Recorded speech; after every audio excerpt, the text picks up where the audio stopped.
दिन लोग देखकर उसको प्रणाम करते हैं, माता पिता को नमन करते हैं। क्यों?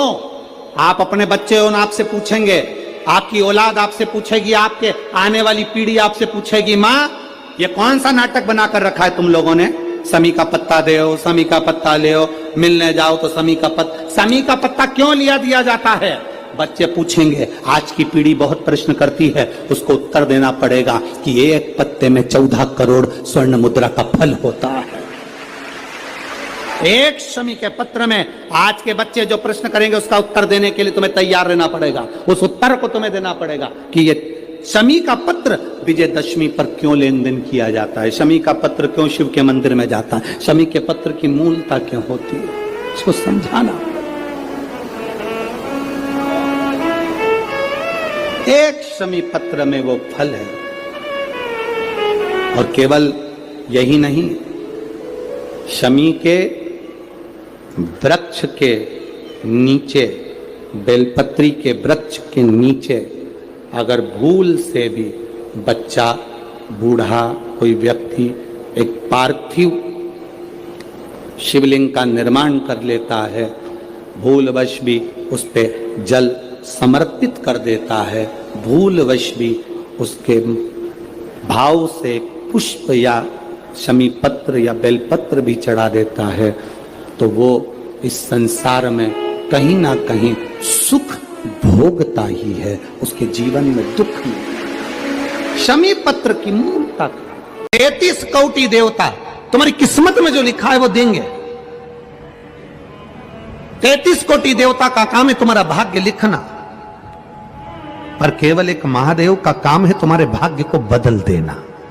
तुम्हारी जिंदगी में दुख लिखा है, कब वो सुख लिख दे उसका कोई भरोसा नहीं।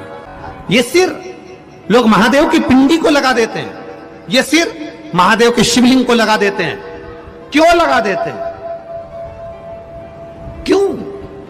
ये ललाट पर जो दुख लिखा है, ललाट पर जो भाग्य में तकलीफें लिखी हैं, किस्मत में जो लिखा है, बेकार कुछ लिख दिया, शिव के शिवलिंग को ये शीश लग जाए, महादेव का स्पर्श मात्र हो जाए, ललाट पर लिखा उल्टा भी सुल्टा हो जाता है। यदि पीला फूल शिवलिंग के आसपास में या शंकर भगवान के ऊपर कहीं रखा हुआ भी दिख जाए, उस कनेर के पुष्प को अगर आप 5 जगह का स्पर्श कराकर अपने हृदय की बात कहकर वापिस महादेव को समर्पित कर देते हो, तो भी मेरा महादेव तुम्हारे दुख का निवारण कर देता है। ऐसा योग लगे आपके जीवन में कि आप जिस व्यापार को आपने करा उस व्यापार में आपको फल नहीं मिला, फिर आपने व्यापार चेंज करा, फिर बदल कर देखा, फिर उस व्यापार को कर देखा, उसमें फल नहीं मिला, फिर आपने वापिस व्यापार को बदलने का विचार किया, तो हमारा निवेदन रहेगा उस व्यापार को बदलने से पहले एक काम जरूर कर देखो। 3 स्थान पर बेलपत्र को चढ़ाकर देखिएगा। अगर आपको लगे कि मैंने व्यापार बदल लिया, एक बार बदला, कई लोग ऐसे भी होते हैं जो पैसा इकट्ठा करते हैं, धन एकत्रित करते हैं, और कोई व्यापार ऐसा कर लेते हैं जिस व्यापार में धन चले जाता है तो वो धन वापिस नहीं आता, महाराज वो व्यापार का धन वापिस नहीं आता, तो बड़े दुखी होता है कि भाई मेरा गया हुआ पैसा नहीं आ रहा, मैं बड़ा कष्ट में हूं, मेरा खुद का ही आ जाए ना तो मैं निहाल हो जाऊं, मेरा अपना ही नहीं आ रहा जो गया हुआ है, तो मैं क्या वर्णन करूं उसको, क्या करूं।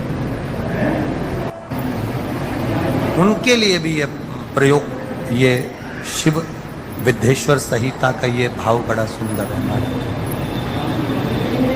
आप व्यापार पर व्यापार बदल कर देख लिए, धन भी हमारा कहीं डूब गया, आ नहीं रहा है, तो प्रयास करना 3 स्थान पर चढ़ाई गई बेलपत्र हमें सुख का अनुभव करा देती। बहुत ध्यान लगाइए। पहला, अशोक सुंदरी की जगह। अब ये बेलपत्र जब भी आप चढ़ाएंगे तो रविवार की अगर प्रदोष पड़ जाए, कौन से दिन? रविवार की प्रदोष के दिन ये प्रयोग अवश्य कर कर देखिएगा। ज्यादा बार नहीं करना है, केवल एक ही बार करना, बाबा स्वयं कृपा करेगा। अपने मंदिर में अर्थात अपने घर के पास कोई मंदिर हो, शिवालय हो, देवालय हो, जहां शंकर भगवान विराजमान हो, शिवलिंग हो, ऐसी जगह पर अवश्य करें। हमें कहीं दूर जाकर ये प्रयोग नहीं करना है, अपने अपने शिवालय, अपने जो घर के आसपास में शिवालय हो वह। एक बेलपत्र अशोक सुंदरी वाली जगह, अब उसको अशोक सुंदरी की जगह पर भी चढ़ाने का तरीका क्या है? जब हम बेलपत्र चढ़ाएंगे तो उस बेलपत्र को चढ़ाते समय आपकी जो बेलपत्र की डंडी है, वो बेलपत्र, रविवार प्रदोष के दिन का ये उपाय है महाराज। ये बेलपत्र की जो डंडी है, इस डंडी का भाग शिवलिंग की ओर होना चाहिए। ये जो डंडी है, इसका भाग अशोक सुंदरी पर जब चढ़ाएंगे तो शिवलिंग की ओर इसका भाग होगा महाराज। दूसरी, बेलपत्र को जब हम समर्पित करेंगे, जया किसके लिए कर्मा है? जो पैसे ले गया और दे नहीं रहा।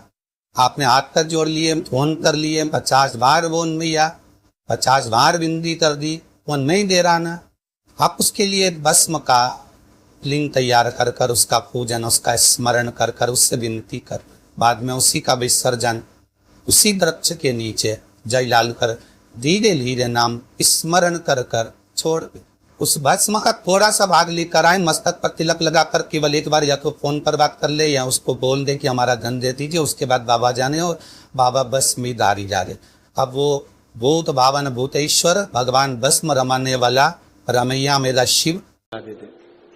कुबेर को बुलाया, कुबेर शमी का एक पत्ता तोड़ा, शमी का एक पत्ता कुबेर ने तोड़ा और पृथ्वी पर आकर शमी के पत्ते को तोड़कर कोस को दे दिया। कोस, ये शमी का पत्ता ले। कोस ने कहा मुझे 14 करोड़ स्वर्ण मुद्रा चाहिए, ये पत्ते का क्या करूंगा? 14 करोड़ मुझे स्वर्ण मुद्रा चाहिए, इस पत्ते का क्या करूंगा? तब कुबेर ने जो पत्ता दिया और कोस से कहा कि यह बर्तन तू महर्षि को ले जाकर दे देना, वो महर्षि समझ जाएंगे इस पत्ते में क्या है। बर्तन तू महर्षि के पास में एक शमी का पत्ता ले जाकर कोस ने दिया। कोस ने जैसे ही दिया, बर्तन तू ने उस पत्ते को अपने सिर से लगा लिया और जान गया ये मेरे महादेव का शमी का पत्र है। एक पत्ते में 14 करोड़ सोने की मुद्रा का फल होता है। 14 करोड़ सोने की मुद्रा का फल एक शमी के पत्ते में होता है। तुरंत बर्तंतु महर्षि ने शंकर की आराधना कर कर शिव जी से हाथ जोड़कर प्रार्थना करी, बाबा प्रकट हो। देवादिदेव महादेव प्रकट होकर कहते हैं, बर्तंतु मांगो तुम्हें क्या चाहिए।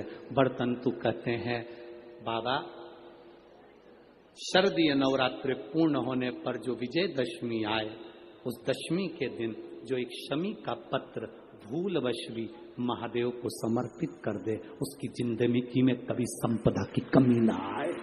एक शमी का पत्र, एक शमी का पत्ता 14 करोड़ सोने की मुद्रा से प्रबल हो जाता है।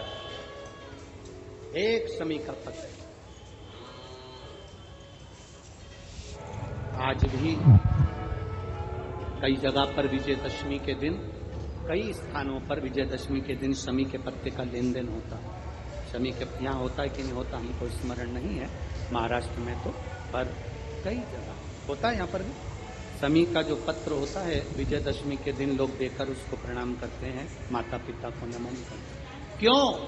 आप अपने बच्चे हो, आपसे पूछेंगे, आपकी औलाद आपसे पूछेगी, आपके आने वाली पीढ़ी आपसे पूछेगी, माँ ये कौन सा नाटक बनाकर रखा है तुम लोगों ने? शमी का पत्ता दे, शमी का पत्ता ले, मिलने जाओ तो शमी का पत्ता। शमी का पत्ता क्यों लिया दिया जाता है? बच्चे पूछेंगे, आज की पीढ़ी बहुत प्रश्न करती है, उसको उत्तर देना पड़ेगा कि एक पत्ते में 14 करोड़ स्वर्ण मुद्रा का फल होता है। एक शमी के पत्र में आज के बच्चे जो प्रश्न करेंगे उसका उत्तर देने के लिए तुम्हें तैयार रहना पड़ेगा। उस उत्तर को तुम्हें देना पड़ेगा कि ये शमी का पत्र विजयदशमी पर क्यों लेन देन किया जाता है, शमी का पत्र क्यों शिव के मंदिर में जाता है, शमी के पत्र की मूलता क्यों होती है, उसको समझाना। एक शमी पत्र में वो फल है। और केवल यही नहीं, शमी के वृक्ष के नीचे, बेलपत्री के वृक्ष के नीचे अगर भूल से भी बच्चा, बूढ़ा, कोई व्यक्ति एक पार्थिव शिवलिंग का निर्माण कर लेता है, भूलवश भी उस पे जल समर्पित कर देता है, भूलवश भी उसके भाव से पुष्प या शमी पत्र या बेलपत्र भी चढ़ा देता है, तो वो इस संसार में कहीं ना कहीं सुख भोगता ही है, उसके जीवन में दुख नहीं। शमी पत्र की मूलता। श्री शिवाय नमस्तुभ्याम, हर हर महादेव। आपका वीडियो में स्वागत है। दोस्तों, नवरात्रि के 9 दिनों का समापन हो गया है और दशहरा, जिसे विजयादशमी भी कहते हैं, का दिन आ गया है। केवल दशहरा के दिन आप क्या उपाय कर सकते हैं, यह इस वीडियो में गुरुजी द्वारा बताया गया है। यह एक उपाय आपको धनवान बना देगा। दोस्तों, उससे पहले यदि आपने हमारे चैनल को सब्सक्राइब नहीं किया है तो चैनल को सब्सक्राइब करना ना भूलें। चलिए अब चलते हैं, आपको उपाय में करना क्या है। आपको केवल और केवल एक शमी पत्र लेना है और दशहरा के दिन शिव जी को समर्पित करना है। यदि आपके घर में शिवलिंग हो तो आप यह उपाय घर में भी कर सकते हैं, वरना आप मंदिर भी जा सकते हैं और दशहरा के पूरे दिन में से किसी भी समय आप एक शमी पत्र लें और शिवलिंग पर शिव जी को चढ़ा दें, क्योंकि एक शमी पत्र में 14 करोड़ स्वर्ण मुद्राओं का फल होता है। यह कार्य आपको केवल और केवल दशहरा पर करना है। दोस्तों, दूसरा उपाय, यदि आपके यहाँ शमी का पौधा है तो आप यदि शमी के पौधे के नीचे पार्थिव शिवलिंग का निर्माण करके उसकी पूजा करते हैं, विधि विधान से पूजा करते हैं, तो आपके जीवन में सुख की प्राप्ति होती है। तीसरा उपाय भी दशहरा के दिन ही करना है। आपको शमी के पौधे का पूजन करना है। आपको उस पर जल चढ़ाना है, चंदन, टीका आदि हर चीज करके उसकी विधि विधान से पूजा करनी है और अपनी कामना करनी है। ऐसा करने से आपके सारे दोष समाप्त हो जाते हैं। हम आशा करते हैं आपको शमी पत्र के ये छोटे छोटे उपाय समझ आ गए होंगे। यदि उपाय में कोई भी समस्या आए तो आप कमेंट करके पूछ सकते हैं। ऐसे ही वीडियो देखने व सुनने के लिए हमारे साथ बने रहें और चैनल को सब्सक्राइब करना ना भूलें। ये वीडियो पसंद आई हो तो वीडियो को लाइक, कमेंट और शेयर करें।